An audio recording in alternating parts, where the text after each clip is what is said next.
Hi ನಮಸ್ಕಾರ, ಶಾರಸ್ ಕಿಚನ್ಗೆ ಸ್ವಾಗತ. ಇವತ್ತಿನ ರೆಸಿಪಿ ಪಡ್ಡು ಮಾಡೋದು ಹೇಗೆ ಅಂತ ನೋಡೋಣ ಬನ್ನಿ. ಮೊದಲಿಗೆ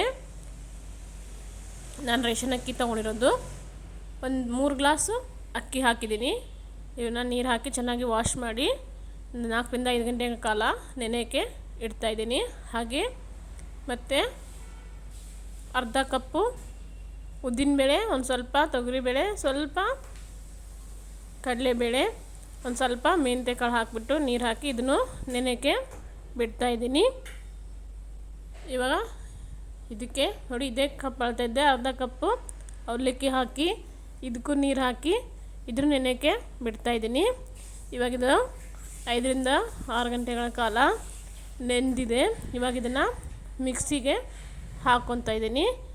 ಇವಾಗ ನೋಡಿ, ಮೊದಲಿಗೆ ಅಕ್ಕಿ ಹಾಕ್ತಾಯಿದ್ದೀನಿ. ಅಕ್ಕಿ ಹಾಕಿ ಮತ್ತು ಉದ್ದಿನಬೇಳೆ ಇತ್ತಲ್ಲ ಅದನ್ನು ಹಾಕ್ತಾಯಿದ್ದೀನಿ.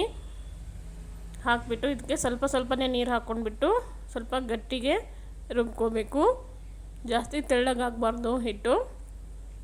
ಇವಾಗ ತೋರಿಸ್ತಾ ಇದೆ ನೋಡಿ, ಸಾಫ್ಟಾಗಿ ಮಿಕ್ಸಿ ಮಾಡ್ಕೋಬೇಕು. ನೋಡಿ, ಇಷ್ಟಾದರೆ ಇದು ಸರಿ ಇದೆ. ಹಿಟ್ಟು ಇಷ್ಟು ಸಾಫ್ಟಾಗಿ ಬರಬೇಕು. ಇವಾಗ ಇದನ್ನು ಒಂದು ಪಾತ್ರೆಗೆ ಹಾಕ್ತಾಯಿದ್ದೀನಿ. ಹಾಗೆ ಉಳಿದಿದ್ದೆಲ್ಲನೂ ರುಬ್ಬಿ ಇಡ್ತಾಯಿದ್ದೀನಿ. ಇವಾಗ ಆಲ್ರೆಡಿ ಎಲ್ಲ ರುಬ್ಬಿದೆ.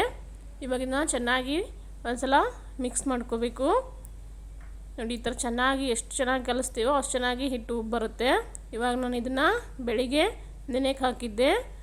ಒಂದು 6 ಗಂಟೆಗಳ ಕಾಲ ನೆನೆದ ಮೇಲೆ ರುಬ್ಬಿ ರಾತ್ರಿಗೆ ರುಬ್ಬಿ ಇಟ್ಟಿದ್ದೆ, ಬೆಳಿಗ್ಗೆ ಟಿಫನ್ ಮಾಡೋಕ್ಕೋಸ್ಕರ.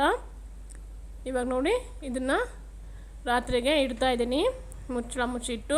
ಇವಾಗ ಬೆಳಗ್ಗೆ ಟಿಫನಿಗೆ ನೋಡಿ ತೋರಿಸ್ತಾ ಇದ್ದೀನಿ ಎಷ್ಟು ಚೆನ್ನಾಗಿ ಹಿಟ್ಟು ಉಬ್ಬಿ ಬಂದಿದೆ ಅಂತ. ನೋಡಿ, ಇವಾಗ ಇದಕ್ಕೆ ರುಚಿಗೆ ತಕ್ಕಷ್ಟು ಉಪ್ಪು ಹಾಕಿ ಇದನ್ನು ಮತ್ತೆ ಚೆನ್ನಾಗಿ ಮಿಕ್ಸ್ ಮಾಡ್ಕೋಬೇಕು. ಎಷ್ಟು ಚೆನ್ನಾಗಿ ಉಬ್ಬಿದೆ ನೋಡಿ. ಇದಕ್ಕೆ ನಾನು ಏನು ಸೋಡಾ ಬಳಸ್ತಾ ಇಲ್ಲ, ಅಡುಗೆ ಸೋಡಾ ಏನೂ ಹಾಕ್ತಾ ಇಲ್ಲ, ಹಾಗೆ ಮಾಡ್ತಾ ಇದ್ದದ್ದು. ಇವಾಗ ಇದನ್ನು ಚೆನ್ನಾಗಿ ಮಿಕ್ಸ್ ಮಾಡಿಬಿಟ್ಟು ಇವಾಗ ಇದು ರೆಡಿಯಾಗಿದೆ. ಇವಾಗ ಪಡ್ಡು ಹಂಚಿಗೆ ನೋಡಿಬಿಟ್ಟು ಸ್ವಲ್ಪ ಎಣ್ಣೆ ಹಾಕಿ ಈ ಥರ ಎಲ್ಲದರ ಸುತ್ತಲೂ ಎಣ್ಣೆ ಹಚ್ಬಿಟ್ಟು ಇವಾಗ ಪಡ್ಡು ಹಾಕಬೇಕು. ನೋಡಿ, ಸ್ವಲ್ಪನೇ ಹಾಕ್ಕೊಳ್ಳಿ, ಯಾಕಂದರೆ ಉಬ್ಬುತ್ತೆ, ಅದಕ್ಕೋಸ್ಕರ ಈ ಥರ ಸ್ವಲ್ಪನೇ ಹಾಕ್ಕೊಂಡ್ಬಿಟ್ಟು ಕೊನೆಗೆ ಮಧ್ಯದಲ್ಲಿ ಹಾಕ್ತಾ ಇರೋದು. ಇವಾಗ ಇದಕ್ಕೆ ಮುಚ್ಚಳ ಮುಚ್ಚಿಬಿಟ್ಟು ಸ್ವಲ್ಪ ಬೇಯುತ್ತೆ.